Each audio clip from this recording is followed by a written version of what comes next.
I was sort of shocked to learn that the menstrual cycle is so much more than just your period. You know that feeling when something just resonates with you? That is how I felt when I learned that there are 4 distinct phases of your cycle. It's become really clear to me that we just need to talk about these things more. Being able to understand our bodies and work in cooperation with them is powerful. This first recipe is a 1 pot dal made with rice and red lentils. To help prevent bloating and to make the nutrients more bioavailable, I always soak my lentils the night before. This recipe is flavored with a lot of comforting and warming spices. I'm going to start by caramelizing my onions before blooming the spices and adding the rice and lentils, followed by the tomatoes and vegetable broth.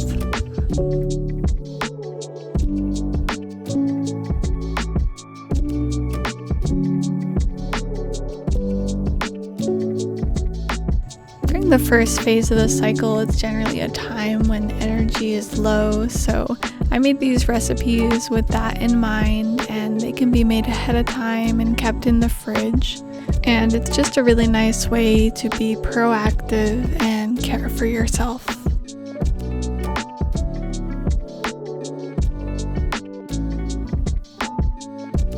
If cilantro is something that you enjoy, I would highly recommend sprinkling some on top and adding a squeeze of lemon.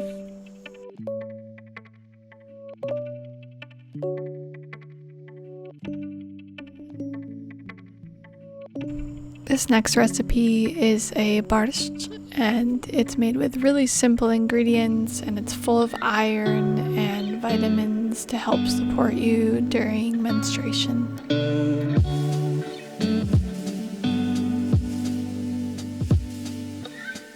The first phase of the cycle starts on the first day of your period. During this time, all of your hormones are going to be at the lowest they'll be at all month. This might mean you need more rest or more time alone. I think it's also a time when you can see more clearly what is and what isn't working for you. There's also some really negative stereotypes that I've personally heard, and I think it's just meant to make us feel ashamed.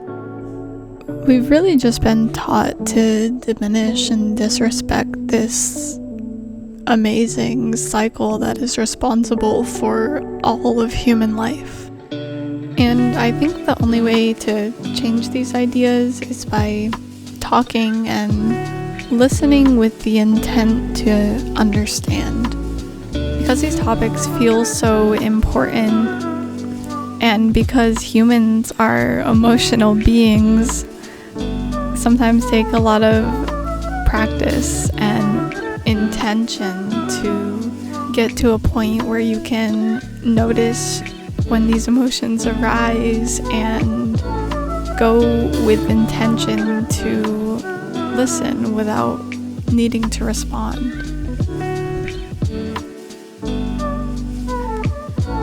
And this soup gets better with time, so the longer you let it rest in the fridge, the tastier it's gonna be. This next recipe is really carb focused, and for me personally, during the first phase of the cycle, I'm always craving potatoes. I was also particularly proud of these potatoes, which I grew from some scraps from the grocery store. And I'm making a pesto-like salad dressing with some fresh basil, some sprouted pumpkin seeds, a bit of Dijon mustard, and some olive oil.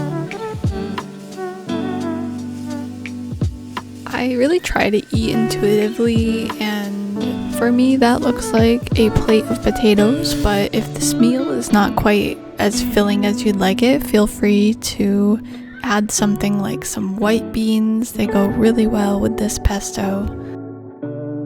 This next recipe is super simple. It takes only about 2 minutes to make and can be made ahead of time. And I love to have it for breakfast or a snack. And I start by microwaving a cup of soy milk and then adding chocolate chips, some vanilla, letting that sit for about 15 seconds before I stir it to make sure it's starting to melt. And then I'm adding in 4 tablespoons of chia seeds and a bit of flaxseed. This recipe is really full of omega-3s, which can help prevent those PMS symptoms. And for some extra flavor and antioxidants, I like to add some berries on top. When I was a kid, I really loved tapioca pudding, and this has a really similar consistency, and it's super chocolatey, so it meets all my chocolate needs. PB&J is just one of those meals that has never let me down, and I always like to keep some jam on hand. So for this recipe, I'm making a strawberry cardamom chia jam. I defrosted the frozen strawberries with a bit of cardamom before adding in the chia seeds, agave, and a bit of lemon juice. I just cook this down until the strawberries are soft and the chia begins to swell up. And this stores really well in the fridge for about a week, but it usually doesn't last that long.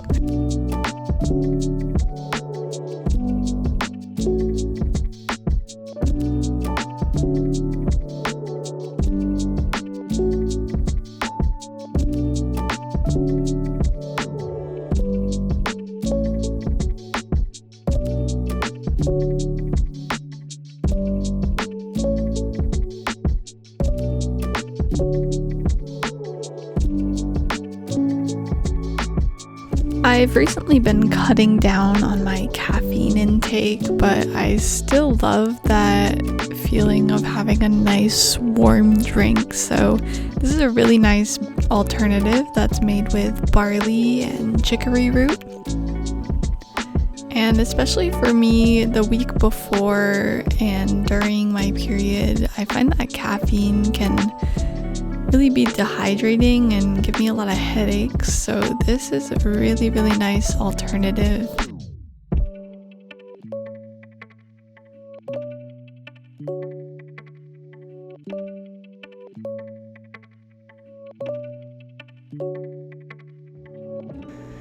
So I'm now making a not so traditional miso soup with the addition of kale from my garden. Since I've discovered how easy it is to make miso soup, I've been making it so often, and it only takes the amount of time it takes for water to boil, and it's packed with protein and iodine from the tofu and the kombu. I think we've all experienced the pressure to ignore our own needs. I think in some ways this is because we want to care for other people, but we shouldn't forget to care for ourselves. During the first phase of the cycle, during your period, it can be really important to care for yourself and listen to your body and rest when you need to rest and spend time with ourselves. I think we can sometimes get wrapped up in life and being productive and forget the importance of rest, and it gives us the time that we need to think and reflect and make changes where we need to. These shiitake mushrooms are the inspiration for this last recipe, and that is because they are a great non-animal source of vitamin D, and placing them in the sun to get a little tan actually increases the amount of vitamin D. I'm gonna be making some rice paper wraps and using a piece of a Napa cabbage that I grew. I sliced it up into shreds and cubed the mushrooms, and then I sauteed it all in a pan.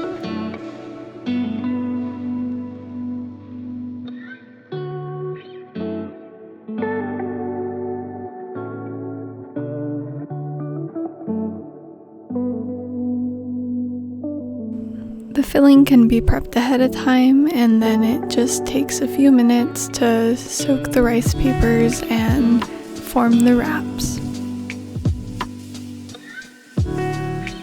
I like to let the mushrooms get nice and golden before I add the cabbage, which adds a lot of moisture. And then I'm just gonna let that moisture cook out before adding soy sauce, gochujang, and finishing with a bit of sesame oil.